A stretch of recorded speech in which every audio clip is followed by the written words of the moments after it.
Footage from inside the stadium appeared to show Pedro Porro shouting at Bergvall, who was making his way around the ground to applaud the attending fans. TalkSport's Jamie O'Hara claims that the Spurs job is too big for Thomas Frank. Frank wants the Spurs stadium to become a fortress, and Thomas Frank deems the fans' behaviour as unacceptable. Here are your daily Tottenham news headlines.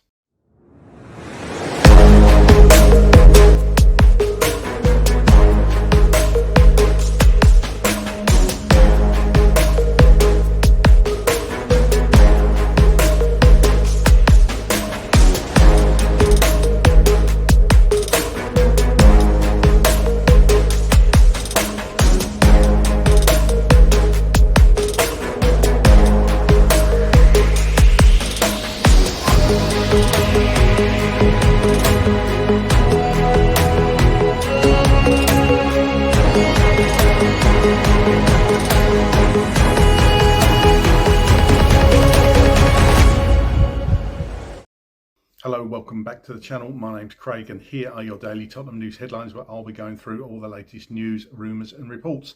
If you're watching on YouTube and are not already as yet subscribed to the channel, please consider doing so. Like, share and comment below. And if you're listening on an audio platform, please do hit that follow button and leave a review if you can. Okay, let's get into it. Give Me Sport report that Spurs supporters booed the team after the final whistle, but that anger had spread to some of the players too. Footage from inside the stadium appeared to show Pedro Porro shouting at Bergvall, who was making his way around the ground to applaud the attending fans. The fullback was seemingly ready to walk off the pitch and down the tunnel, but his teammate believed that the players should show their appreciation to those who were still in attendance. The Spaniard hovered around the centre circle shouting Bergvall's name before he started walking towards the Sweden international, only to be gently pushed back by Pat Matassar. Porro didn't clap the fans and then trudged off the turf, heading straight down the tunnel. The Tottenham boss, who had already criticised a select few supporters for booing goalkeeper Vicario after his mistake against Fulham, was then asked about the incident between Bergvall and Porro after the game ended. The Danish head coach said that he did not see the latter's reaction, but went on to say that his squad needed to be calm in the face of adversity. Frank might not have spotted the incident, but it has since gone viral on social media, with plenty of Spurs supporters reacting to the footage. Unsurprisingly, many have come out in support of Bergvall, with one condemning Porro of bullying his teammate. A fellow fan shared similar thoughts, writing, "If this is true, this is actually unacceptable." Meanwhile, another believes that the club are better off without Porro. They said, "If true, sell him. He's overrated anyway and thinks he's elite when he's bang average." Others, however, believe that it's more evidence that Frank has lost the dressing room, especially with the incident occurring so shortly after Van der Ven and Spence's reactions. One wrote, "Frank is making the dressing room implode on each other. Nice." And that was echoed by a final supporter that said, "Gosh, that dressing room is tense." Porro later posted on Instagram a message to Spurs fans where part of it said, "To the true Spurs fans, I love you." Give Me Sport report that Jamie O'Hara thinks that there are three glaring issues at Tottenham Hotspur following a 2-1 home defeat to Fulham, which has piled more pressure on Thomas Frank. O'Hara is starting to believe that Frank is out of his depth, and the former Spurs midfielder delved into other areas and problem areas for the club. He wrote on X, "I'm starting to think the job is too big for Thomas Frank, but our recruitment has been so bad. These players just ain't good enough. Most of them are way off it. Big problems." Spurs heading into the season having won the Europa League final under Frank's predecessor Ange Postecoglou. The Australian coach was dismissed after his team finished 17th in the Premier League, with a European triumph not enough to save him.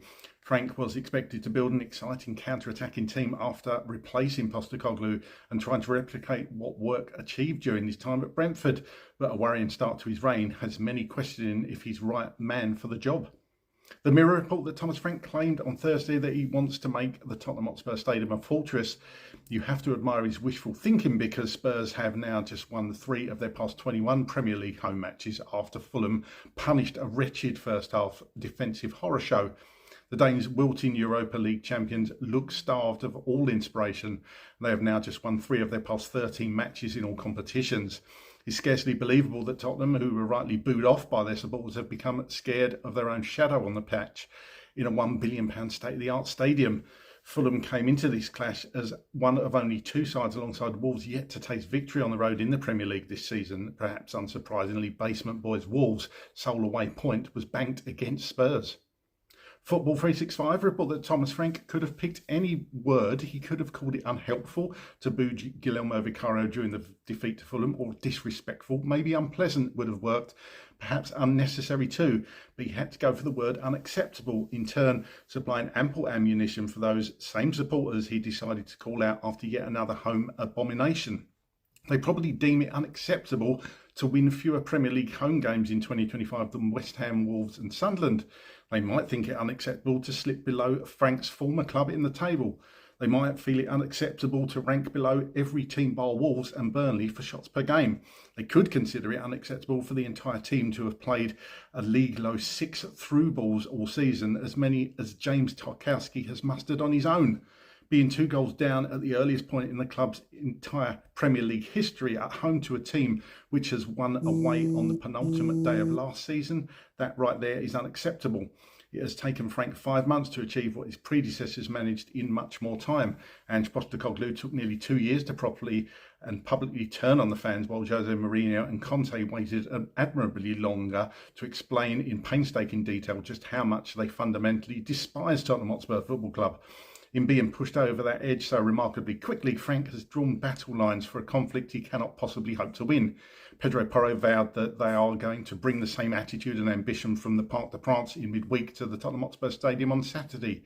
He ended the evening heading straight for the tunnel, re-emerging only to shout at Bergvall, seemingly for applauding the supporters and storming off again.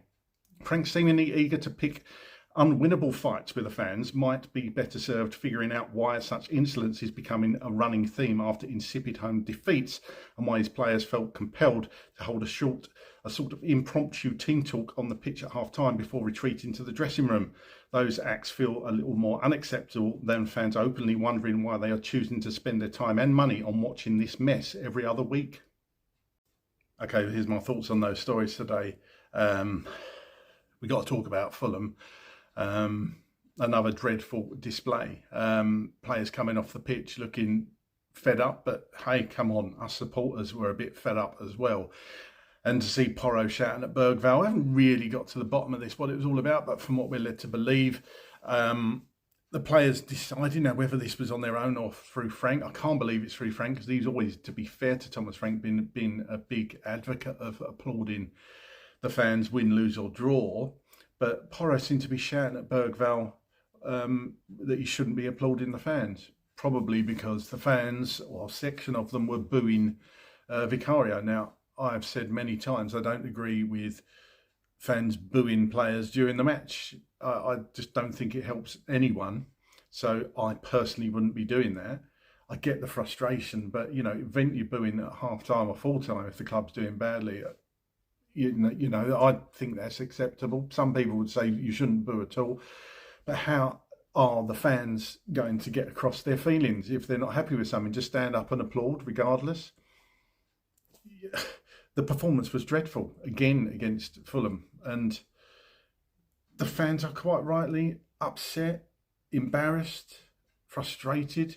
And for Porro to turn around to Bergvall and say, don't applaud the fans, Bergvall quite rightly got support from the fans on this. I just think it's wrong. Porro nearly went straight down the tunnel. I think he had a moment where you could see on the video that Chris posted that he's just about to storm down the tunnel, and he kind of has a flashbulb moment and he thinks, right, I can't do that. I'm going to be seen. So he almost stops and pretends to pick up a water bottle or something and turns back and walks back to the pitch, and that's when he shouts at Bergvall. So look, but Porro didn't play particularly well. Nobody did on Saturday, but Porro especially. I don't think he played very well at all. So, yeah, shouldn't be doing that. Jamie O'Hara talking about that the Spurs job is too big for Thomas Frank. I'm personally of the opinion that I don't see this getting any better under Thomas Frank. Fan base seems to be split on this. I think this is only going to go one way. I think Thomas Frank is getting to the point where he probably needs to go. I get the thoughts that you can't get going around in circles sacking managers. Well, Ange had 2 years, so that's not really going around in circles. And after 6 months, this isn't a 4 month, 6 month thing like a Nuno thing. He had 2 years and he won us a trophy. Frank was supposed to usher in this new dawn. Hasn't worked, hasn't happened. Personally, I think he's had long enough to put his stamp on the team. Yes, we've had injuries, but so do all teams. I personally can't see this working. and I don't see the point in prolonging the agony, because we can't watch this football any longer. I can't. It's terrible. Quite frankly, it's terrible. I haven't felt this disconnected from the club in a very long time. So for me, I think Thomas Frank's got to go. I like the man. I do. He's not a bad manager at all. I just think he's the wrong manager for Spurs. So if it was me, I wouldn't be surprised if Thomas Frank gets his marching orders soon, because I just don't think it's going to work. But get down in the comments, let me know what your thoughts are on this. It does tend to split the fan base. Thomas Frank wants a fortress. Of course he does. We're miles off that, so I won't harp on about that too much. We all know how bad our home form is. And Frank talking about the unacceptable fans, I kind of agree with this, the words he was using in this. I get it that he's saying it's unacceptable to boo a player during a game. 100% agree with that. But he seems to be picking fights now with fans and getting a bit shorter with reporters in press conferences. I mean, he said the other day, somebody said you were 2 goals down in under 8 minutes, and Frank actually corrected him and said 6 minutes. Like, that's better, Thomas? You know, he's just getting a bit waspy sometimes. I get it. The pressure's definitely on him. But things are turning, and when we see this sort of thing at Spurs, we genuinely know which way this is going to go. I wanted this to work under Thomas Frank. I was never 100% sure that it would, but those first couple of games, the PSG Super Cup and the Burnley game, I thought, you know, Man City as well, I thought, you know, perhaps this is something to build on. It looked like at the time. Sadly, there's been few and far between results that really got me off my chair since then. So, as I say, I can personally see this only going one way now, but get down in the comments, let me know your thoughts on Tottenham Hotspur right now and your thoughts on Thomas Frank. Would you sack him? Do you think we should keep him? Let me know your views. Get down in the comments, let me know. And as always, come on you Spurs.